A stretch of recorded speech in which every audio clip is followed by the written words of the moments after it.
So we gotta hit Jane right in her neoliberal austerity measures. We're all agreed on that, right? Uh-huh. Yeah, sure.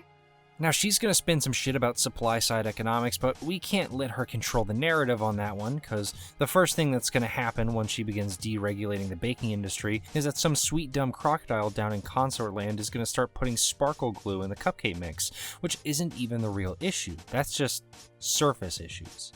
Right. Definitely. I mean, Earthsea has just been play-acting capitalism the last 5,000 years while we time-skipped ahead to live rad lives as gods without bothering with any of the boring shit that goes into making a civilization. Which is fine. I mean, you can't really expect a bunch of teens who didn't finish middle school to set up a sustainable form of social democracy that isn't just blatantly ripped off whatever we incorrectly thought Obama, God rest his soul, was doing back in the day. But Jane's got this old school mentality. You just know she wants to restrict grist alchemy for the sake of growth. And when that goes down, it'll take 3 seconds flat for some nobody in New Durstown to drop the Earthsea Communist Manifesto. At which point, we're in for a speedrun of either our 20th century or her 21st century. We're gonna glitch under the map straight from Marx to clown dictatorship, which also isn't the real issue. Oh, yeah. Of course. Are you two even listening, or are you just making noises with your mouths? How dare you? I can't believe I'm being accused by Dave Strider, reigning emperor of spewing endless verbal diarrhea directly into my innocent hair ducts every day of my fucking life, of making thoughtless mouth noises. Jade, are you hearing this? I'm scandalized. Especially when there are much better things we could all be doing with our mouths. It's been a really nice day they've been having, and then Jade had to go and say something like that. The air in the hive changes in a way that is palpable, in a way that she can't seem to accurately gauge despite having both superhuman and super dog senses. She's lying on her stomach on the floor, chin in her palms, glasses slid down to the tip of her nose, kicking her legs in the air. Elements of her outfit resemble her god-tier jammies, peasant skirt, sparkly flats, and a bold choice in striped tights. Her tail switches from side to side, showing way too much of her thigh, which isn't really all that salacious considering 3 of her bras are thrown over the back of the couch where she crashed last night, and the night before that, and the better part of 7 years before that. There are other personal effects of hers in the living room too. Plants on the windowsill, her bass guitar sitting in a corner. A horrific-looking periodic table that Dave made for her 17th birthday pinned above the stairwell. He typed it in Comic Sans and then deep-fried it to oblivion with JPEG artifacts. Everyone in this room knows each other way too well, so what happens next goes a little like clockwork.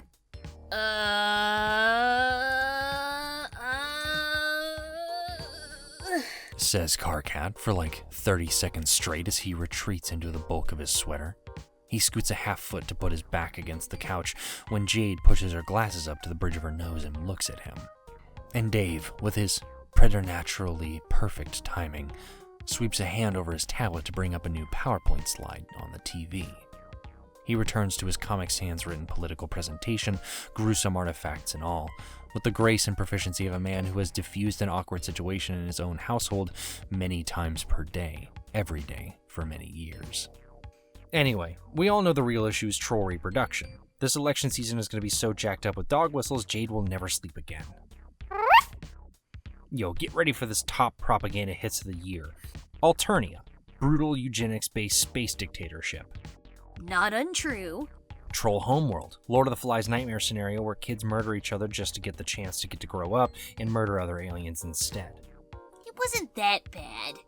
Actual names of professions on Alternia: Threshicutioner, Legislacerator, Minister of sucking the eyeballs out of your fucking skull, then putting 2 monster HR Geiger tier troll dicks up in there and just mashing the shit out of your brain with them. You made that last one up. Also, it was disgusting. Grow the fuck up, you utterly contemptible potty-mouthed cunt.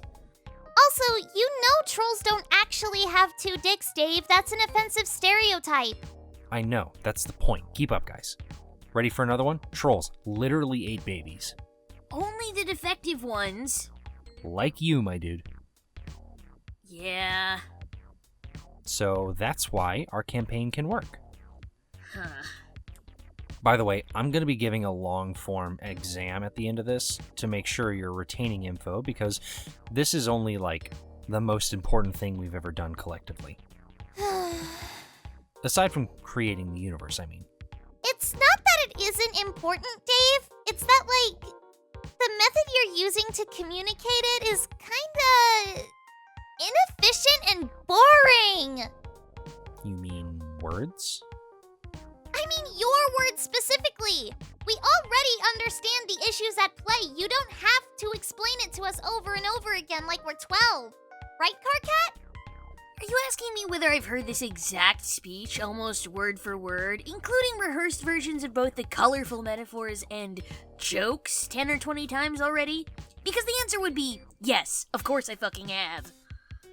Carcat elbows Dave in the thigh, a move that is obviously meant to be the action of a pure brotherly jest, but instead it comes off as affectionate and overly intimate. Jade's clever eyes don't miss this.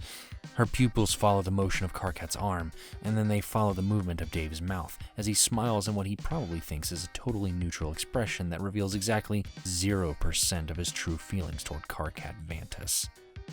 In reality, his veneer is as thin and transparent as cellophane. He is the only person who can't see through it. Jade does some calculations in her head. 2 kinds of calculations, in fact. Mathematical ones and personal ones.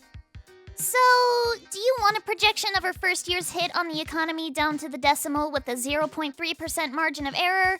Because that's a thing I can do if it'll make you stop talking about this stupid election for 10 minutes. Damn, hit me up, girl calculator. I don't think you're wrong about Jane's plans. She proceeds to dazzle the 2 boys with the explications on complex math utilizing taxation rates, GDP figures, and some damned thing called the Laffer curve, which she easily could have just invented to own them both. But the truth is, she cares too deeply for these boys to fabricate silly-sounding economic models on the spot in order to make them seem foolish in front of the camera later. The thing about Jade Harley is that she's not as good at personal things as she is at other things, like science or mastering frame motifs or kissing, the last of which she has definitely put a lot of levels into over the past few years because, well, what else are you supposed to do with immortal godhood once you hit the age where the dog hormones start kicking into overdrive? She rolls over and hitches up on her palms so that she can stare her 2 friends down. Her high prescription lenses make her eyes look anime huge. They might literally be glittering. She's so completely serious about the issue she's trying to stress. So, now that that's all out of the way, it's time to get real, you 2. That wasn't an invitation for you to make a pun about having all the time in the world or whatever it was you were going to say. Oh. I'm about to lay out some cold, hard evidence, so pay attention. Oh, hang on, let me get a pen. Evidence about our relationship. Fuck. You let me live in your hive when I'm in town. I can't believe I'm pretty intimately entwined in both your lives. that you're just talking about this. And you don't disengage from about 86.234% of my flirtations. Wait, why the fuck would you keep track of something like that? So, are we doing this or not? Doing what? Dating, dummy! Oh. That is a complicated topic in my culture that I'm not sure humans are equipped to talk about. Also totally unrelated to the economy, which, not gonna lie, is the only thing I want to talk about for however long it takes for this other conversation to stop happening. So say no! Well... I'm not just forcing this conversation for my sake, it's for you two as well. I mean, after all this time, have you two even kissed yet? What? Why would we kiss? That's you. I mean, he's Dave. And I'm Carcat. Yes, he's Dave, and you're Carcat, and everyone we know always calls you that. Dave and Carcat.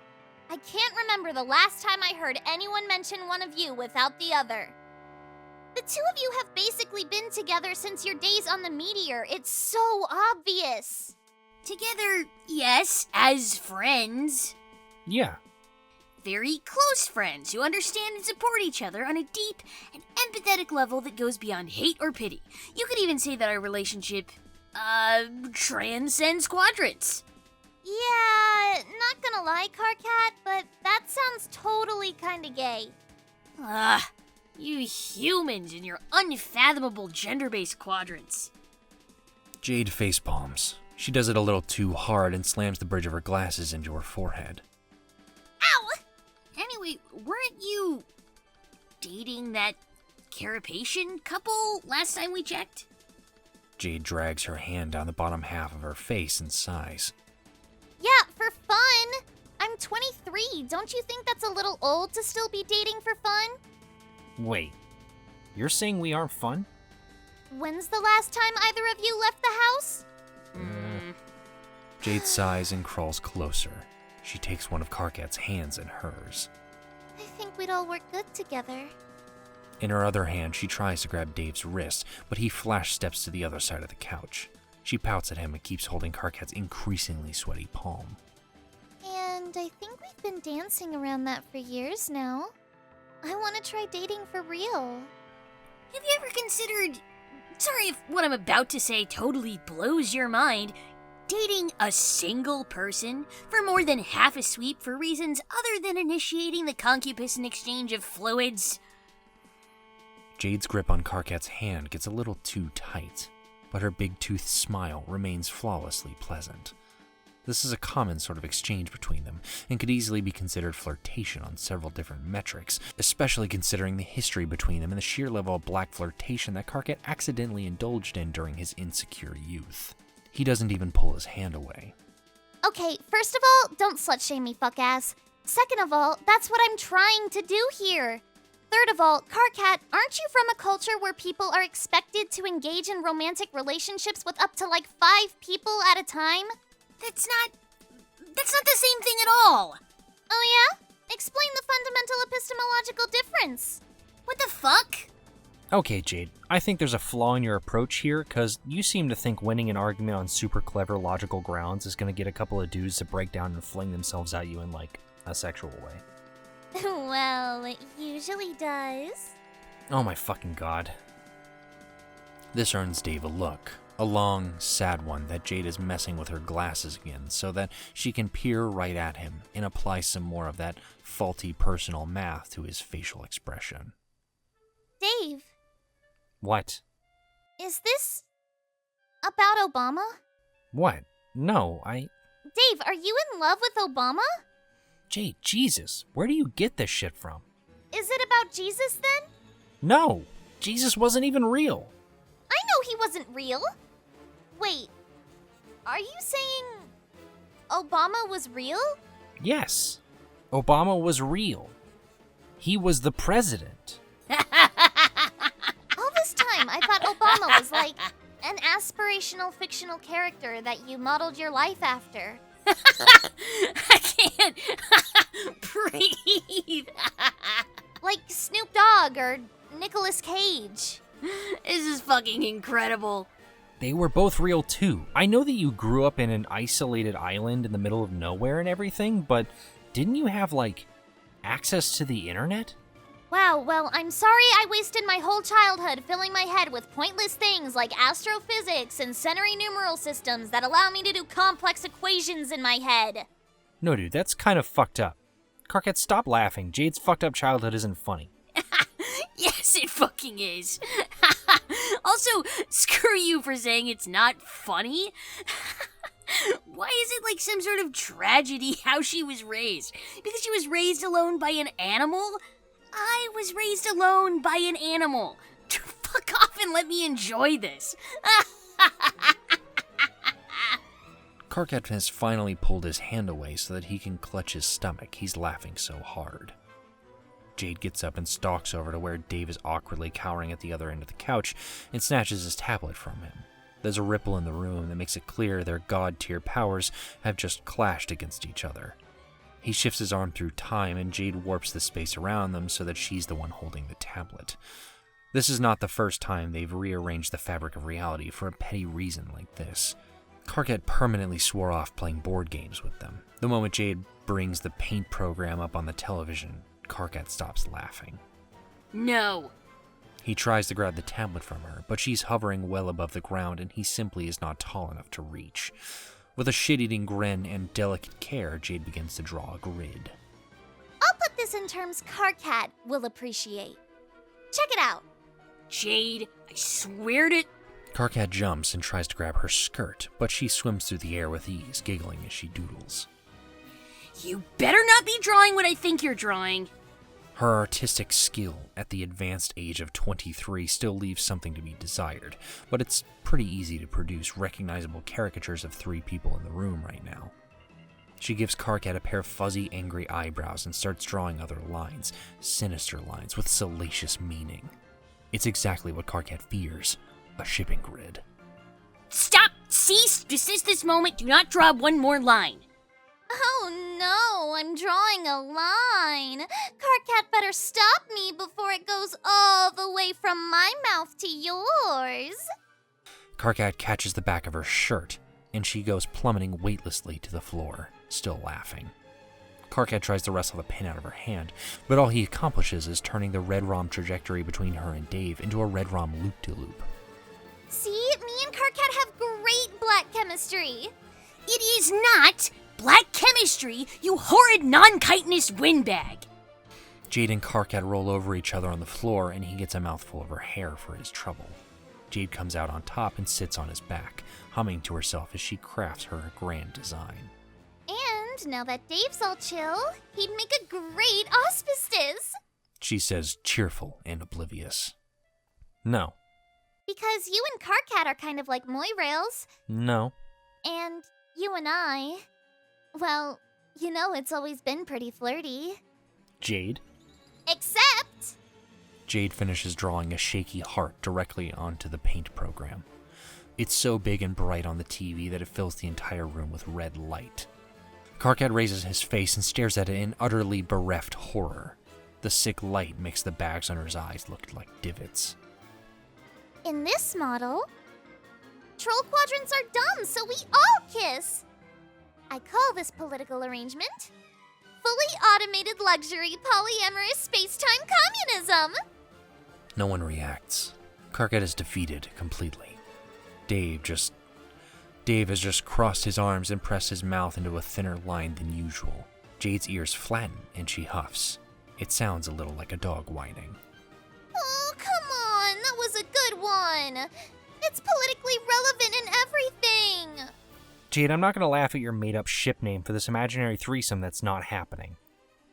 Jade rolls her eyes and tosses both the tablet and the pen over her shoulder. Dave flashes across the living room to catch his very expensive computing device in both arms. The pen bounces off his forehead. Jade dismounts from Karkat's poor, abused, terribly mortal spine and brushes down her skirt. Well, I've said what I wanted to say. It's up to you two what you do with it. I have to go talk to Roxy and Callie about the election anyway. Call me when you two figure it all out. Jade clicks her heels together to propel herself back into the air and actually winks at them before absconding through an open window. She has to push the thick curtains aside to do so.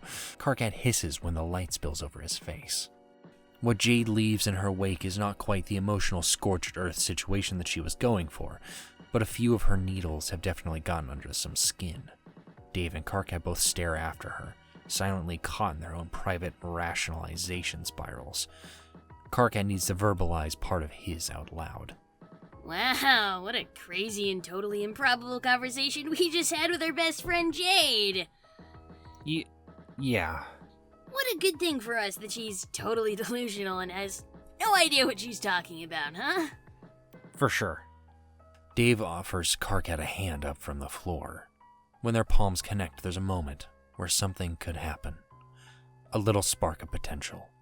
It would be so very easy for something to happen. Wanna play some Troll, Tony Hawk? Hell yeah.